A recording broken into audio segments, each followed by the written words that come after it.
السلام علیکم۔ آج میں اس ویڈیو میں آپ لوگوں کے سامنے قصیدہ اور قصیدہ نگار کے حوالے سے اہم سوال و جواب پیش کر رہی ہوں، جو کہ UGC نیٹ JRF اردو کے سلیبس میں دیا گیا ہے، قصیدہ اور قصیدہ نگار۔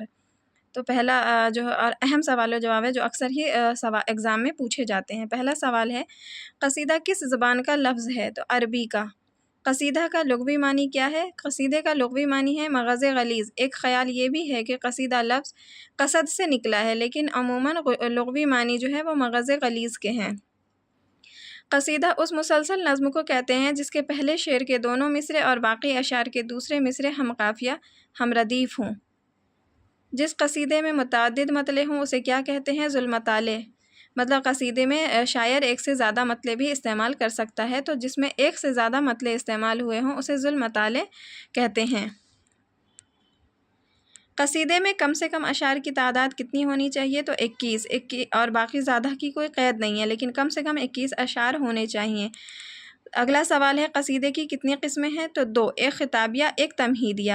اردو کا پہلا قصیدہ گو شاعر کسے کہا جاتا ہے؟ قلی قطب شاہ، بعض لوگوں نے غواصی کو بھی کہا ہے۔ اردو کا باقاعدہ قصیدہ گو شاعر کون ہے؟ سودا۔ اگلا جو ہمارے نصاب میں شامل ہے قصیدہ نگار، وہ مرزا محمد رفیع سودا ہیں۔ پہلا سوال مطلب ان کا وہ نام مرزا محمد رفیع تھا اور تخلص سودا۔ سودا کب اور کہاں پیدا ہوئے؟ سودا 1712 عیسوی میں دہلی میں پیدا ہوئے۔ سودا کا انتقال کب ہوا؟ سودا 1781 عیسوی میں لکھنؤ میں انتقال ہوئے۔ سودا کی پیدائش جو ہے وہ 1712 عیسوی میں دہلی میں ہوئی اور سودا کا انتقال 1781 عیسوی میں لکھنؤ میں ہوا۔ سودا کا انتقال کس وجہ سے ہوا تھا؟ تو کثرت سے آم کھانے کی وجہ سے ہوا تھا۔ سودا کی موت پر کس نے کہا تھا کہ ہمارا پہلوان سخن مر گیا؟ ان کے استاد شاہ حاتم نے کہا تھا۔ سودا کی موت پر کس نے کہا تھا کہ ہمارا پہلوان سخن مر گیا؟ ان کے استاد شاہ حاتم نے۔ سودا کے والد کا نام کیا تھا اور ان کا پیشہ کیا تھا؟ سودا کے والد کا نام تھا محمد شفیع، دہلی میں سوداگر تھے، ان کا پیشہ سوداگر تھا۔ اسی نسبت سے مرزا محمد رفیع نے اپنے نام کے آگے تخلص سودا رکھا ہے، سوداگر سے۔ سودا نے اپنی شاعری کی اصلاح کس سے لی؟ خان آرزو سے۔ کس کے کہنے پر فارسی شاعری سے اردو کی طرف متوجہ ہوئے تھے؟ تو خان آرزو۔ سودا کس کے کہنے پر فارسی شاعری سے اردو کی طرف متوجہ ہوئے؟ تو خان آرزو کے کہنے پر۔ سودا کس کے زمانے میں فیض آباد گئے؟ شجاع الدولہ کے زمانے میں۔ سودا فیض آباد سے لکھنؤ کس کے زمانے میں گئے؟ آصف الدولہ کے زمانے میں لکھنؤ گئے تھے۔ سودا کو ہجویہ قصیدے کا بانی کہا جاتا ہے۔ سودا کے مطبوعہ کلیات میں کتنے قصائد شامل ہیں؟ 39 مدحیہ اور 4 ہجویہ قصیدے ہیں۔ سودا کا مشہور قصیدہ باب الجنت جو حضرت علی کی شان میں ہے۔ کوہ پیکر، رزمیہ بہار، صبح صادق، تضحیک روزگار، یہ کس کے قصیدے ہیں؟ تو سودا کے۔ کوہ پیکر، رزمیہ بہار، صبح صادق، تضحیک روزگار، یہ قصیدے جو ہیں سودا کے ہیں۔ سودا کا مشہور قصیدہ باب الجنت حضرت علی کی شان میں ہے۔ سبیل ہدایت جو ہے وہ سودا کا مجموعہ کلام ہے۔ سر آمد شعرائے ہندی سودا کو کس نے کہا ہے؟ میر تقی میر نے۔ سر آمد شعرائے ہندی سودا کو کس نے کہا ہے؟ تو میر تقی میر نے۔ سودا کو صاحب ید بیضا کس نے کہا ہے؟ میر حسن نے۔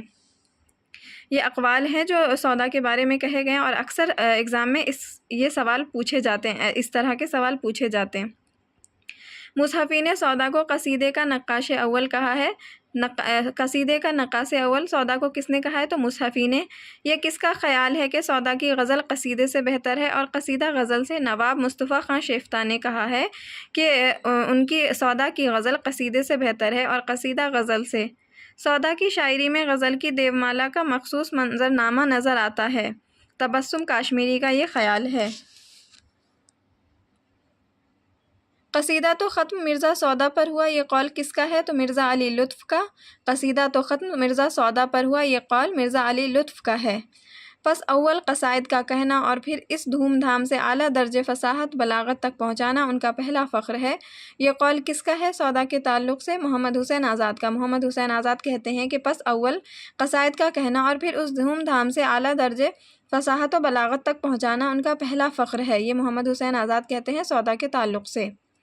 سودا اس میدان میں فارسی کے نامی شہسواروں کے ساتھ آنان در آنان ہی نہیں گئے بلکہ اکثر میدانوں میں آگے نکل گئے ہیں۔ یہ قول کس کا ہے؟ تو محمد حسین آزاد کا۔ یہ بھی قول محمد حسین آزاد کا ہے کہ سودا اس میدان میں یعنی قصیدے کے میدان میں فارس کے نامی شہسواروں کے ساتھ آنان در آنان ہی نہیں گئے بلکہ اکثر میدانوں میں آگے نکل گئے۔ اگر سودا نہ ہوتے تو اردو قصیدے کو زیر بحث لانا بھی فضول تھا۔ یہ قول امداد امام اثر کا ہے کہ اگر سودا نہ ہوتے تو اردو قصیدے کو زیر بحث لانا بھی فضول تھا۔ وہ یعنی سودا اپنے قلم کی نوک زہر میں بجھا لیتے تھے اور نظموں سے آگ کی لپٹیں نکلنے لگتی تھیں۔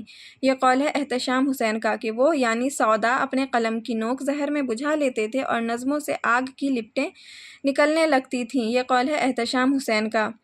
اردو قصیدہ نگاروں میں سودا سب کے سرخیل ہے۔ یہ قول کس کا ہے؟ تو عبدالسلام ندوی کا۔ عبدالسلام ندوی کا قول ہے کہ اردو قصیدہ نگاروں میں سودا سب کے سرخیل ہیں۔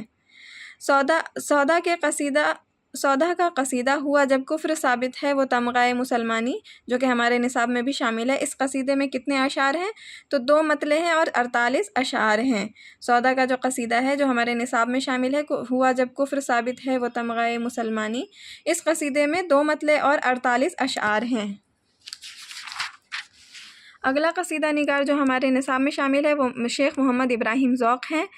ذوق کی پیدائش کب ہوئی؟ تو 1789 عیسوی میں۔ ذوق کی پیدائش 1789 میں دہلی میں ہوئی۔ ذوق کی پیدائش 1789 میں دہلی میں ہوئی۔ ذوق کا انتقال 1854 میں دہلی میں ہوا۔